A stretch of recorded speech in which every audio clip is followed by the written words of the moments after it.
ఆడపడుచుల కష్టాలకి అండగా ఉండాలి. కూటమి ఏర్పడ్డ తర్వాత ఎన్నికల ముందు సూపర్ 6 గురించి మాట్లాడుకుంటున్నప్పుడు ప్రత్యేకించి గౌరవ ముఖ్యమంత్రి శ్రీ నారా చంద్రబాబు నాయుడు గారు అన్న మాటలు నాతోటి ఉచిత బస్సు సౌకర్యం కల్పించాలి. నేను వారిని ఒకటే అడిగాను, మనకున్న ఆర్థిక ఇబ్బందుల్లో దీన్ని ఎలా ముందుకు తీసుకెళ్తారు సార్, అది నెరవేర్చగలమా అనే నాకు ఒక సందేహాన్ని వెలుబుస్తే ఆయనకున్న అపారమైన అనుభవం ఈ రోజున నేను భరోసా ఇస్తున్నాను, ఎట్టి పరిస్థితిని ముందుకు తీసుకెళ్తామని చెప్తే ఈ రోజున ఆయన ఇచ్చిన మాట నెరవేర్చడం ఇది ఆయన ఈ అనుభవానికి ఆయన కమిట్మెంట్కి ఒక చాలా బలమైన నిదర్శనం. ఇది ఆగస్టు 15 79వ స్వాతంత్ర దినోత్సవ సందర్భంగా ప్రత్యేకించి ఈ మహిళలకి ఉచిత బస్సు ప్రయాణం స్త్రీ శక్తి పథకం కింద ప్రారంభించడం చాలా ఆనందదాయకం. ఈ శుభ సందర్భాన మరోమారు మీ అందరికీ స్వాతంత్ర దినోత్సవ శుభాకాంక్షలు తెలియజేస్తా ఉన్నాను. మన రాష్ట్ర ఆడపడుచులకి ప్రత్యేకమైన శుభాకాంక్షలు తెలియజేస్తున్నాం. స్త్రీ శక్తికి సముచిత స్థానం ఇస్తూ మహిళా సాధికారత దిశగా మరో అడుగు ముందుకు వేస్తూ ప్రతి ఆడపడుచుకి ఇచ్చిన మాట నిలబెట్టుకుంటూ నారా చంద్రబాబు నాయుడు గారి నాయకత్వంలో కూటమి ప్రభుత్వం నేటి నుంచి ఆంధ్రప్రదేశ్ నివాసితులైన మహిళలకు, బాలికలకు, ట్రాన్స్జెండర్లకి ఆర్టీసీ ప్రయాణ బస్సుల్లో ఉచిత ప్రయాణం అందిస్తూ ఉంది. ఈ పథకాన్ని అమలు చేయడానికి కూటమి ప్రభుత్వం ఏటా సుమారు 2,000 కోట్ల రూపాయలు ఖర్చు చేస్తూ ఉంది.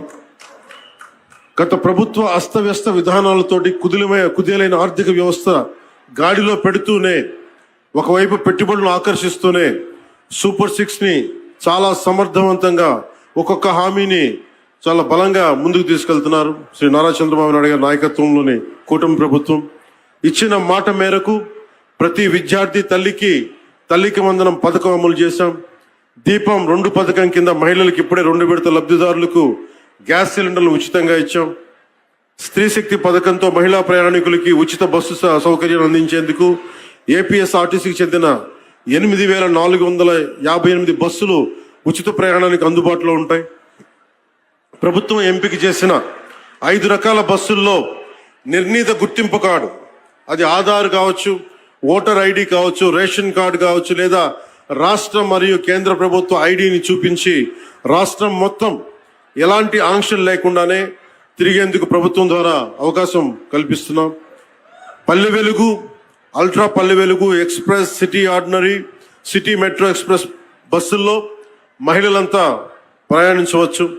మహిళా ప్రయాణికులందరికీ 0 షేర్ టికెట్ జారీ చేసి ప్రయాణానికి అనుమతిస్తారు. ఉచిత ప్రయాణంతో పాటు మహిళా ప్రయాణికుల భద్రత కూడా కూటమి ప్రభుత్వం అత్యంత ప్రాధాన్యత ఇస్తుంది. ప్రతి బస్సులోనూ సీసీ కెమెరాలు ఏర్పాటు చేయడంతో పాటు మహిళా కండక్టర్ల వద్ద ఒంటి మీద వేసుకునే కెమెరాలను కూడా ఏర్పాటు చేయబోతా ఉన్నాం.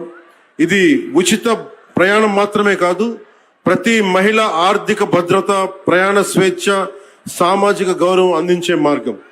ఇందాక దారి పొడవుతా ఉండవల్లి నుంచి వస్తా ఉంటే ఒక్కొక్క ఆడపడుచుతో మాట్లాడుతూ ఉంటే ఎంతంత సేవ్ అవుతుందమ్మా మీకు ఈ ప్రయాణం వల్ల అంటే, విద్యార్థులకి 1,500 నుంచి కొంతమందికి 2,000 రూపాయలు. నిజంగా ఒక 1,500 2,000 రూపాయలు ఒక సగటు ఆడపడుచుకి ఇది మనకి పొదుపు చేయగలుగుతున్నాం అంటే దానికి దూరదృష్టి ముందుకు తీసుకెళ్లిన గౌరవ ముఖ్యమంత్రి శ్రీ నారా చంద్రబాబు నాయుడు గారికి సంపూర్ణంగా ఈ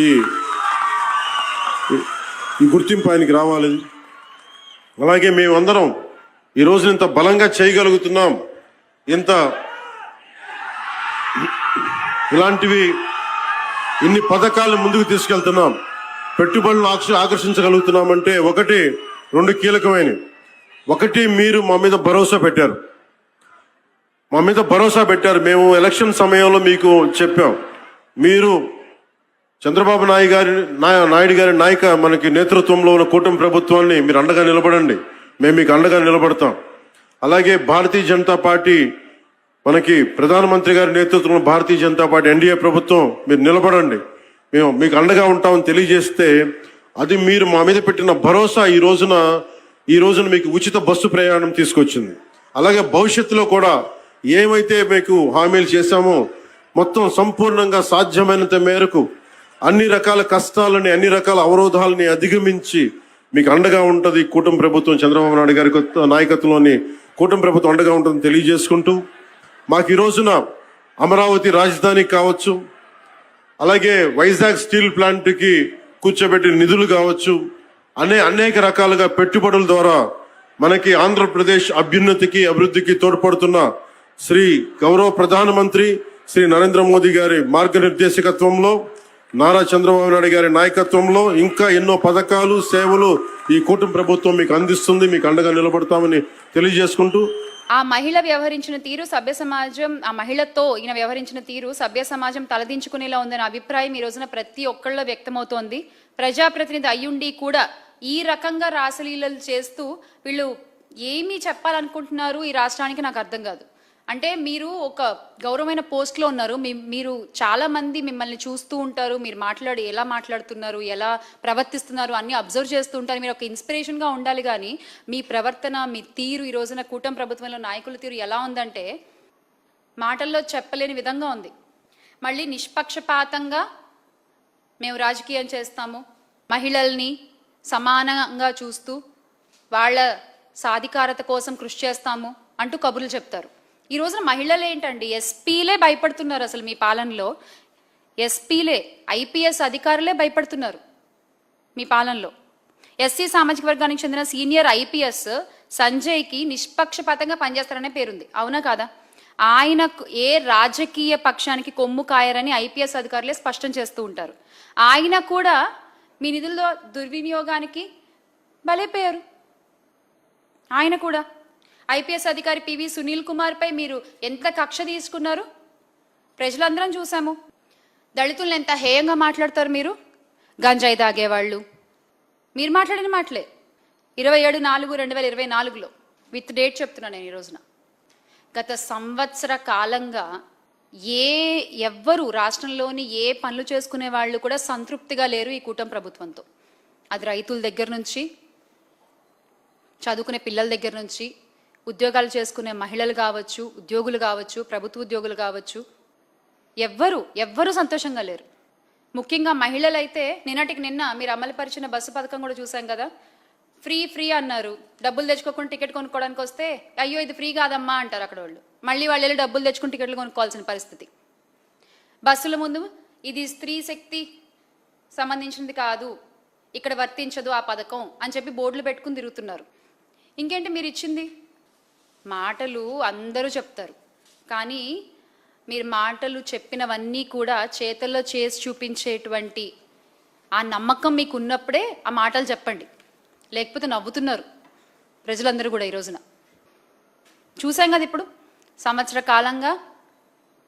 పై కాలంగా కూటమి ప్రభుత్వం అధికారంలోకి వచ్చిన దగ్గర నుంచి మహిళల పట్ల, దళితుల పట్ల, ఐపీఎస్ అధికారుల పట్ల, ప్రభుత్వ ఉద్యోగుల పట్ల వాళ్ళు ప్రవర్తించిన తీరు ఇది. ఇవన్నీ కూడా ప్రజలు గుర్తుపెట్టుకుంటారు. ఇవన్నీ కూడా ప్రజలు ఏ రకంగా సమాధానం చెప్పాలో అప్పుడు చాలా గట్టిగా సమాధానం చెప్తారు.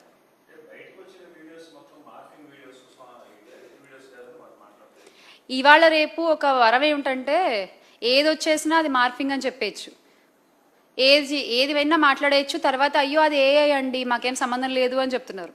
మరి నిజాలు భగవంతుడికే తెలియాలి. మీరు మీడియాలోనే ఉన్నారు, మీకు ఒక ఐడియా ఉంటుంది కదా సార్.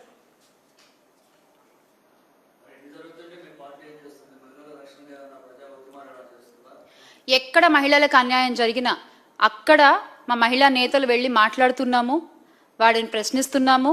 అది మచిలీపట్నం కావచ్చు, రాజమండ్రి కావచ్చు, పాయకరావుపేట కావచ్చు, వైజాగ్లో కావచ్చు, రాప్తాడులో కావచ్చు, ఎక్కడైనా ప్రతి చోట మొన్నటికి మొన్న ఒక ఆడ మనిషిని చెట్టు కట్టేసి కొడుతుంటే తన కన్న బిడ్డ ముందు వైఎస్ఆర్ కాంగ్రెస్ పార్టీ కదా గొంతెద్దాన్ని ప్రశ్నించింది.